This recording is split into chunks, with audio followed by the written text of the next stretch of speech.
dia, Jefferson. Seja bem-vindo ao nosso Bom Dia Agro, mais uma vez, meu amigo. É sempre um prazer ter você com a gente. Bom dia, Carla. Prazer imenso estar contigo novamente. Bom dia a todos. Vamos bater um papo sobre os fertilizantes. Faz um tempo que a gente não conversava, então temos bastante coisa aí para trocar uma ideia.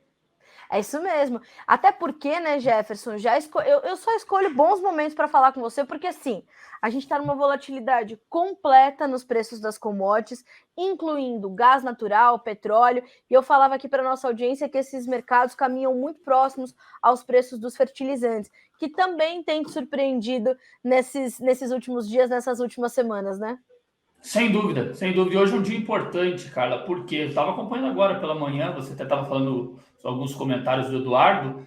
O gás natural atingiu a máxima histórica hoje na Europa. O contrato holandês rompeu a marca lá de março, né? 230, se não me falha a memória, e agora está aí próximo a 220 era em março, 230, 240 agora. Então, realmente, isso traz uma certa preocupação, na minha opinião, para nitrogênio. Os preços do gás, nós não podemos esquecer, né, aproximadamente 85% a 90% de um custo da produção de amônia, ureia, é gás natural. Então, significa que se eu estou vendo uma pressão de alta para as cotações do gás na Europa, nos Estados Unidos, também precificando esse aumento europeu, significa que o mercado de nitrogenados pode voltar a precificar essa questão do gás natural. Isso é um ponto importantíssimo, né? E o produtor provavelmente está preocupado, o produtor de milho verão, que ainda não comprou, e o produtor para o safrinha 2023 também. A gente não pode esquecer isso. Então, a ureia, nesse momento, na minha concepção, vai estar bastante volátil, provavelmente até o final do ano. Eu acredito que vai ser um mercado bastante difícil de se ler, Carla, porque até mesmo analisando, né, fósforo e potássio, nós tivemos grandes importações. Então, nesse momento, eu vejo o quê? Uma possibilidade de queda para P e K. Agora, a N é uma volatilidade bastante grande que nós vamos ter daqui para frente. Vamos continuar vendo assim. É interessante a gente pontuar que a gente não tem uma sinalização de um recuo muito expressivo no gás natural, dado o atual quadro que a gente está vivendo, uma crise energética muito clara, e o gás natural no centro das discussões com a manutenção da guerra entre Rússia e Ucrânia, uma demanda maior por petróleo, quer dizer, a gente não tem na perspectiva uma sinalização de, apesar da volatilidade continuar, de um recuo nos preços do gás natural, né? A situação europeia está bem complicada, né, cara? Hoje a gente tem o principal gasoduto que sai da Rússia e vai para a Alemanha, o Nord Stream, com 20% da capacidade. Se não bastasse tudo isso, você mesmo disse ali, o Eduardo comentou pela manhã, que nós estamos vendo aí o mundo passando por uma crise, não só na Europa, mas na China também, na questão de navegabilidade dos rios e tudo mais. O Reno, um dos principais canais de escoamento, passa pela Alemanha, vai para o Porto de Roterdã e assim por diante. Hoje você tem um nível muito baixo do rio, que dificulta também o tráfego das barcaças. Então significa o quê? Que eu estou vendo uma Europa padecendo cada vez mais, e eu digo o seguinte, cara, nós estamos no mês de agosto. As temperaturas são amenas na Europa. Daqui a pouco começa a cair. Exato. E quando chegar lá no mês de outubro, novembro, que as temperaturas baixam realmente no inverno europeu, como que fica se a situação não for resolvida? Então, esse é um ponto de extrema atenção para fertilizante nitrogenado. Por quê? Hoje, para você ter uma ideia, custa mais ou menos $2.500, $2.400 para você produzir uma tonelada de amônia e $1.600, $1.700 para você produzir uma tonelada de ureia na Europa. Isso é inviável, você não consegue produzir. O custo ele é muito elevado, significa que a margem da indústria óbvia é negativa, ela não vai produzir. Com isso, ela precisa comprar ureia, amônia em outro lugar. Significa que eu estou desbalanceando esse quadro de oferta e demanda global de nitrogenados. Por isso a preocupação. E aí, claro, nos Estados Unidos nós estamos vendo o quê? Os preços subindo também. A viabilidade nos Estados Unidos é grande, a margem é boa da indústria. Porém, ela vai precificar. De alguma maneira, vai precificar. Nós temos daqui para frente ainda o Brasil para comprar ureia, nós temos os americanos para comprar ureia, nós temos também os indianos que devem promover mais alguns leilões até o final do ano. Então, a demanda nesse segundo semestre ela é um pouco maior. Do outro lado, o que eu tenho? Um problema de produção, sobretudo no continente europeu. E esse é um ponto de atenção e que vai trazer volatilidade. Já trouxe para nós no ano passado, né, cara? Não foi só a guerra que trouxe. Sim. Lá em novembro do ano passado, o preço da ureia chegou próximo a $900. $900 custo de frete Brasil. Por que isso? Por conta do gás natural. E agora nós voltamos a falar sobre isso. nós voltamos a falar que o gás natural pode trazer uma volatilidade para a ureia, uma pressão de alta, até mesmo no curto prazo. Jefferson, e no começo do seu comentário você pontuou essa preocupação dos produtores brasileiros em torno desses preços. Como é que você está vendo essa aquisição da ureia, essa aquisição dos fertilizantes de uma forma geral? A gente conversou um pouco na semana passada sobre isso e a gente falou sobre essa sua preocupação, inclusive sobre a preocupação logística. Você viu essas compras avançarem ou elas ainda estão mais tímidas, estão mais contidas e as janelas estão ficando cada vez mais estreitas para o produtor? Como é que está esse movimento de aquisição de fertilizantes agora? Olha, cara, para soja nós temos uma janela extremamente curta, passando vazio sanitário. Se as chuvas ajudarem, o produtor já começa a sua semeadura de soja no Mato Grosso, no Paraná, algumas regiões, etc. Uma janela muito curta hoje. Alguns produtores não compraram? Não compraram ainda. Estão esperando que uma queda mais acentuada para o potássio e também para o fósforo. O cloreto, para você ter uma ideia, está $100, um pouco menos agora, eu acredito, uns $90 mais caro do que estava em fevereiro. O MAP praticamente equivalente. Então, significa que, olhando as nossas importações, hoje não se fala em risco de desabastecimento. Nós importamos mais de 8,5 milhões de toneladas de KCl de janeiro até julho. Os estoques estão elevados por aqui e o consumo, de acordo com o que nós estamos acompanhando, tende a diminuir. Então, significa que eu não tenho mais essa preocupação de faltar matéria-prima. Os produtores estão esperando essa queda para tomar suas posições. Eu sempre digo, a logística é algo que me traz preocupação. Porque se nós tivermos um grupo muito grande de produtores que ainda não compraram e forem comprar todos juntos, significa que eu vou pressionar essa logística. Isso é um fato, Sim. Não tem como correr. Então, além do preço, que nós estamos vendo um cenário de queda hoje, uma continuidade dessa queda, o produtor também vai ter que olhar a logística dele para não ter um prejuízo. De quem sabe, está tudo certinho para começar a sua semeadura e não chegou o fertilizante. Ano passado nós vimos isso já. Nós vimos algumas complicações desse lado. Mas o que nós sabemos inclusive a IFA está trazendo uma queda na demanda global por fertilizantes para 2022. E por que isso? Pelos custos, pelos preços elevados e uma relação de troca desfavorável para o produtor. Mesmo com a queda, a relação de troca está muito superior às médias históricas. Isso é um fato. Isso é um fato bastante importante. Nós tivemos queda, sim. De fevereiro até agora, os fertilizantes caíram bastante. Só que ainda nós estamos superiores ao mês de fevereiro, inclusive para algumas matérias-primas, como o caso do cloreto. O MAP já está equivalente, já chegou ao nível de fevereiro, quando nós falamos de relação de troca. Então, tudo isso acaba prejudicando um pouco as negociações e também as antecipações das negociações, né, cara? O produtor, em geral, olhando o Mato Grosso, ele tem uma cultura de antecipar as compras para o milho safrinha. Hoje nós estamos vendo que o mercado está um pouco mais lento do que estava. E por que isso? Porque os preços estão elevados. Só que eu digo aos produtores o seguinte, nós temos que aproveitar, pelo menos para o nitrogênio, essas oportunidades de queda. Nós temos que aproveitar. Porque, como eu falei no começo, o gás natural está mostrando sinais de que continuará bastante volátil até o final do ano. E essa volatilidade para o gás natural trará também volatilidade para o sulfato de amônio, para a ureia, para o nitrato e assim por diante. Então, nós temos que tentar buscar essas oportunidades, pelo menos acertar a mosca. Vamos lá, né, cara? Hoje, para acertar o olho é muito difícil. A mosca já está difícil. Quiçá você acertar o olho dela. Então, o produtor tem que realmente buscar essa oportunidade de ver uma relação de troca favorável, que volte aí aos níveis que ele pagava em anos anteriores e faça sua compra, pelo menos o nitrogenado. Pelo menos isso, fica mais tranquilo. E Jefferson, quando a gente olha para essas relações de troca, embora elas ainda estejam muito mais elevadas do que a média e muito maiores do que as da safra anterior, como é que elas estão se comportando diante dessa volatilidade das commodities, né? A gente tem visto um mercado muito nervoso para soja e para milho, a gente tem uma safra toda em andamento. Como é que você tem sentido esse peso, né, dessa volatilidade das commodities para a formação das relações de troca com os fertilizantes?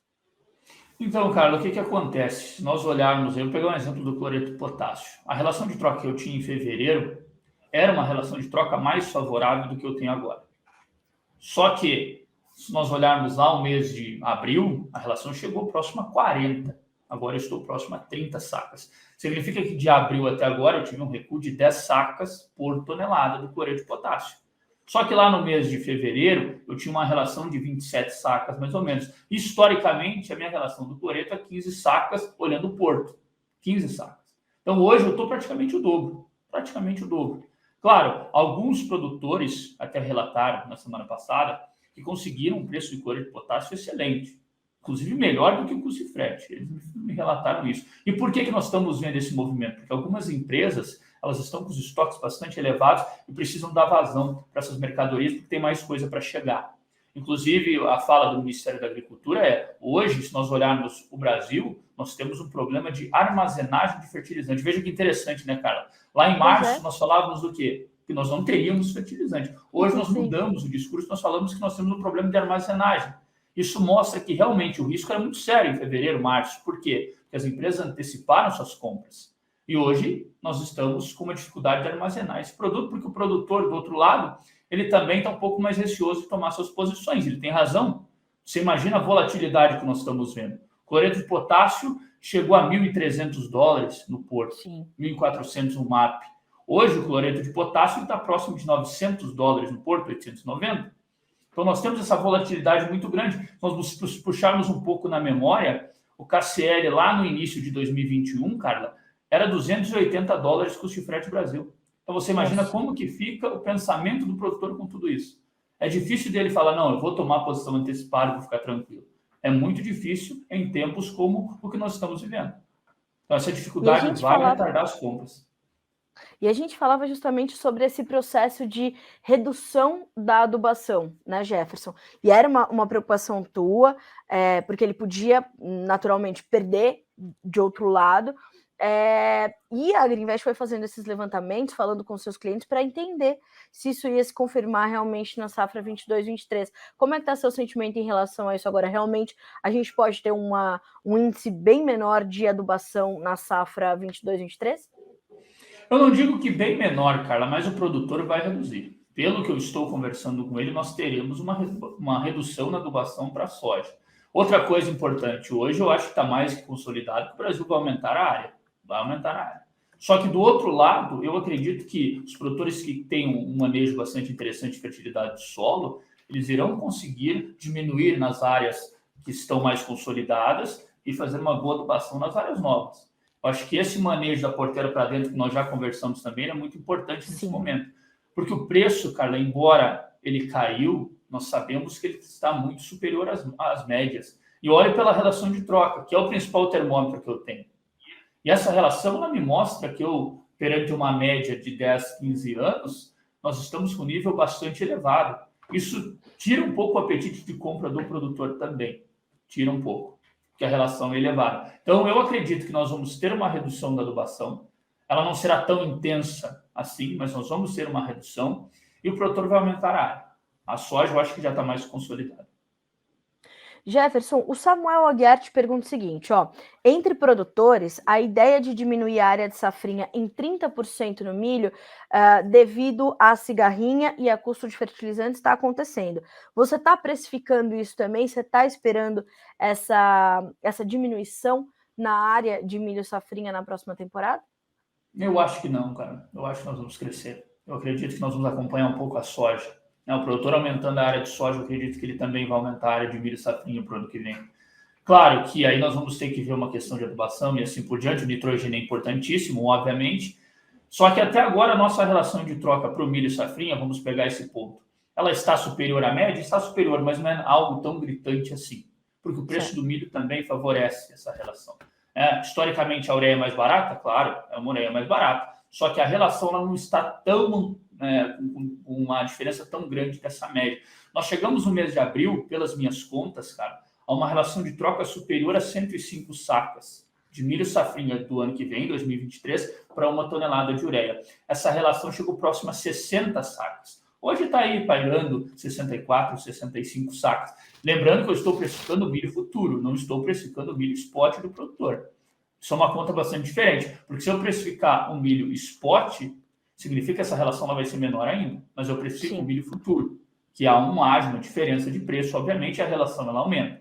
Só que, se o produtor analisar esse cenário de gás natural, eu acredito que é muito importante ele pensar em alguma coisa para nitrogênio, pelo menos para o nitrogenado. Fósforo e potássio, nós vemos uma tendência de queda agora? Vemos. Até pelos fatos que eu comentei contigo, uma retração na demanda, importações bastante expressivas, a Rússia continua fazendo negócio com o mundo.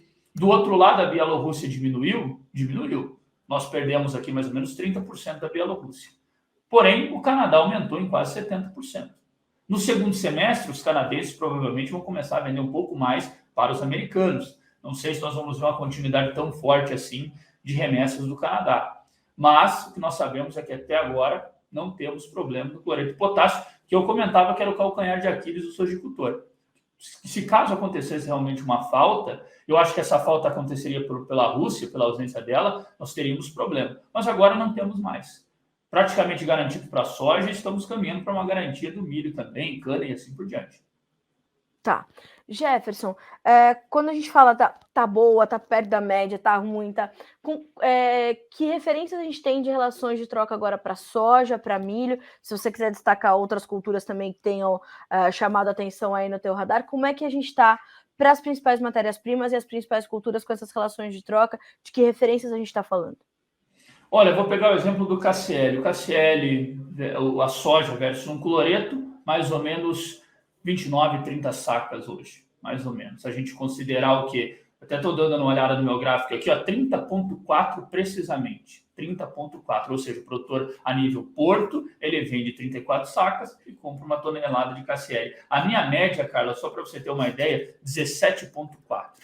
17,4 a média para o mês de agosto, que é o último mês da nossa janela de compras. Qual que é a minha janela que eu considero? Setembro a agosto.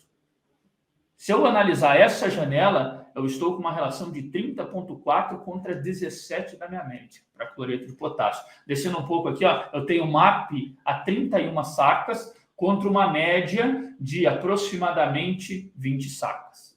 Então, significa que eu estou 14 sacas superior à minha média. O único precedente que eu devo ter para uma relação tão grande assim é lá no ano 2008. Para o KCl, lá no ano 2008, a média anual ela ficou em 36 sacas. É alto, é bastante alto em 2008. Muito alto, o que aconteceu com a demanda, cara? Só para exemplificar para os produtores. Lá em 2008, quando o KCl explodiu, no ano posterior, 2009, as nossas importações caíram significativamente, mostrando que o produtor adubou menos. Claro, em 2008 nós passamos por uma crise bastante importante. Nós tivemos também uma questão de restrição a crédito e assim por diante, coisa que nós não temos agora. Então é um cenário um pouco diferente, mas nós sabemos que o produtor vai adubar menos com essa relação de troca elevada. Para o milho safrinha, como eu falei, deixa eu até pegar aqui precisamente para falar para você, hoje a minha relação em Sorriso, no Mato Grosso, para o safrinha 23, está em 75 sacas. 75 sacas. No ano passado, para o safrinha 22, nessa mesma época, eu estava com uma relação de 56 sacas para o Sorriso, no Mato Grosso. Então, eu estou a 75, eu estava a 56 no ano passado. Certo? Mas já cheguei, é importante dizer para o produtor também, que nesse ano eu já cheguei a 105 sacas no mês de abril. Então, nós tivemos uma queda bastante importante. Nós temos que ver os dois lados, né? Esse lado que nós tivemos no mês de fevereiro, março, ali o ápice da guerra e assim por diante, e agora essa queda. Só que a partir do momento, né, Carla, que eu começar a observar o gás natural voltando a precificar as cotações da ureia, essa relação sobe muito rápido. Nós vimos isso há 2 meses, aconteceu isso. A relação estava lá em 61, foi buscar 80 em 2 semanas. Por quê? Porque a ureia subiu 30%. E agora, como que o preço da ureia vai se comportar com esse gás natural? Eu acredito que nós vamos ter uma precificação aí, pelo menos até o final de semana. Alguma coisa deve precificar, sim. Não, é realmente importante da gente pontuar todas essas situações, porque ontem eu já tive uma pergunta no Bom Dia Agro sobre isso, e hoje a gente tem novamente, e a gente percebe que o produtor precisa realmente se empenhar e dedicar um tempo, né, Jefferson? A gente conversa muito sobre isso, que é buscar informação, buscar educação financeira, buscar planejamento comercial. Ontem, uma pessoa me perguntou no Bom Dia Agro, Carlinha, qual é o melhor momento para eu começar a vender a soja 22, 23? E hoje a Neide Rosa, de Palmital, São Paulo, diz assim: gostaria de dicas sobre a próxima safra, 23, se espero a colheita para vender ou se vou observando o mercado até março, abril e já vou vendo possibilidades de trava.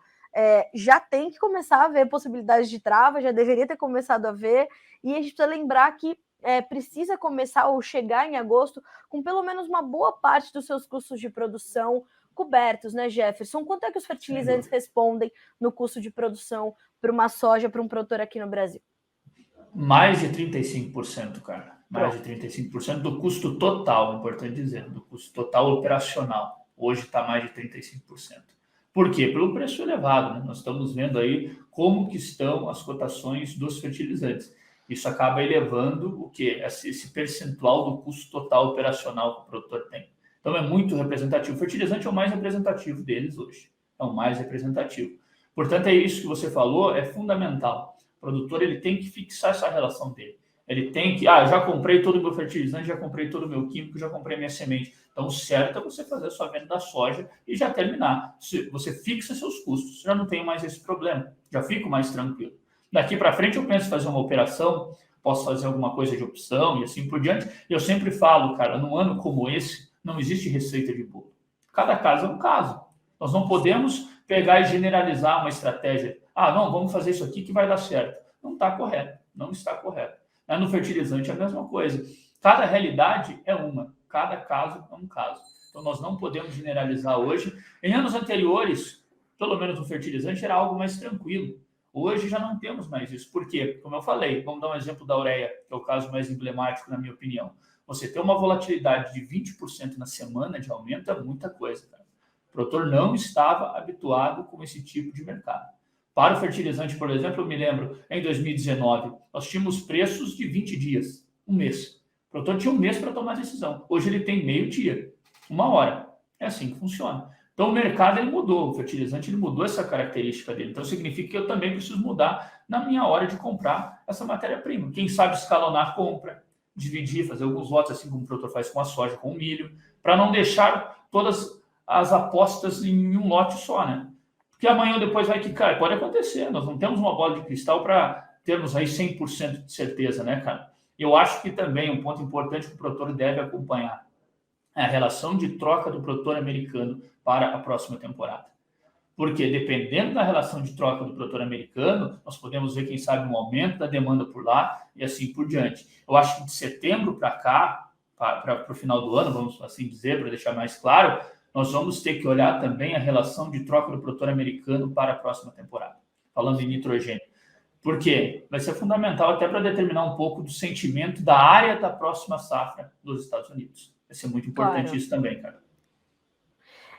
E eu acho que é importante a gente trazer isso para o produtor, Jefferson, porque justamente a gente está A gente chegou a fazer entrevistas aqui, a gente chegou a registrar momentos onde as indústrias não traziam as suas listas de preços, né, Jefferson? Teve isso já esse ano.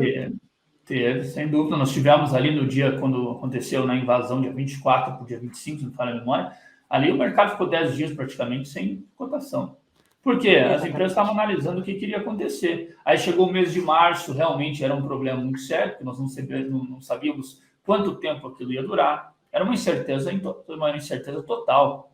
Nós não tínhamos nada concreto. Eu imagino que... Jefferson, você está me ouvindo? Estou ouvindo. A gente perdeu a nossa conexão com o Jefferson? Não? Você está me ouvindo, Jefferson? Estou ouvindo, sim. Acho que foi só a minha internet aqui que deu uma osciladinha. Jefferson, para a gente concluir, tem algum outro ponto desse quadro, desse mercado que você acompanha de forma tão frequente, e você tem visitado muitos pontos do país, né, levando essas informações? Queria saber se, para a gente concluir, você tem alguma outra informação que esteja ali às margens do mercado, que você tenha percebido e ainda não chegou ao noticiário, que você possa trazer. Carla, a gente tem que ter atenção a esse ponto também. Ainda não está tanto em evidência, mas a gente tem que ter atenção a isso. Olha, Carla, eu acho que nesse momento, esse lado do gás natural é algo que me traz mais preocupação, pelo menos por agora. E segundo ponto, que não fica tão em evidência como você falou, é que a China ela é a maior exportadora de fósforo do mundo. Ela é a maior.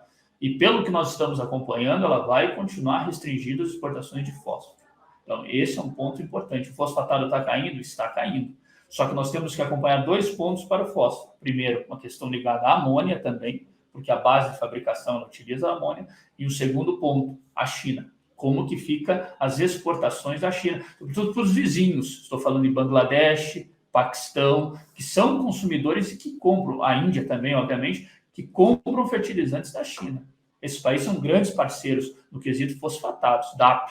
Então, significa que se a China restringir a oferta, nós podemos ver algumas disfunções, como nós vimos no passado. Não sei se vai acontecer, mas o produtor tem que ficar atento também a essa questão ligada à China, não somente nas commodities agrícolas, não somente na soja, no milho também, que a China pode comprar do Brasil, mas também nas exportações de fertilizantes fosfatados.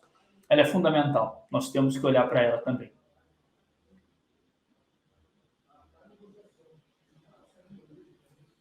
Carla, você me ouve? Maravilha. Jefferson, como sempre, meu amigo, te agradeço pelas informações tão didaticamente. Te ouço bem. Tá... Obrigada, Acho que eu estou com Jefferson. delay. Pois é, eu acho que eu também. Sem problemas, sem problemas. Mas agradeço muito, Carla. Obrigado, conte sempre comigo.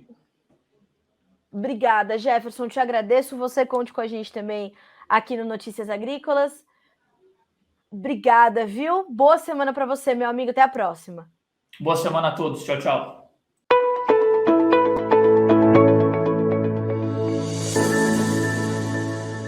Deixa eu checar se o Jefferson já está conosco na sala.